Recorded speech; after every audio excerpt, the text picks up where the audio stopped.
எளிமை, நட்பு, உழைப்பு, பெருந்தன்மை அப்படின்னு இத்தனை வார்த்தைகளையும் சேர்த்து ஒரே மனிதருக்கு சொல்லலாம்னா அது சகோதரர் இவருக்கு மட்டும்தான் பொருந்தும்.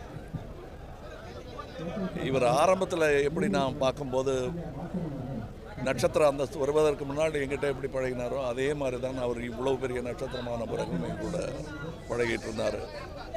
இவர்கிட்ட எனக்கு பிடிச்சது என்னன்னா, இவர்கிட்ட எந்த அளவு பணிவு இருக்கோ அந்த அளவு நியாயமான கோபமும் வரும். அந்த கோபத்தின் ரசிகன் நான்.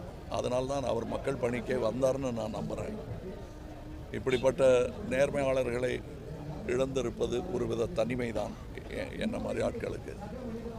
பட் இந்த மாதிரி ஆட்கள் இவருடைய ரசிகர்கள் கூடாமல் இருந்து இன்னும் நிறைய பேர் உருவாகி இருப்பாங்கங்கிற நம்பிக்கையுடன் நான் செல்கிறேன். நல்ல நண்பருக்கு விடை கொடுத்துவிட்டு நான் செல்கிறேன். வணக்கம்.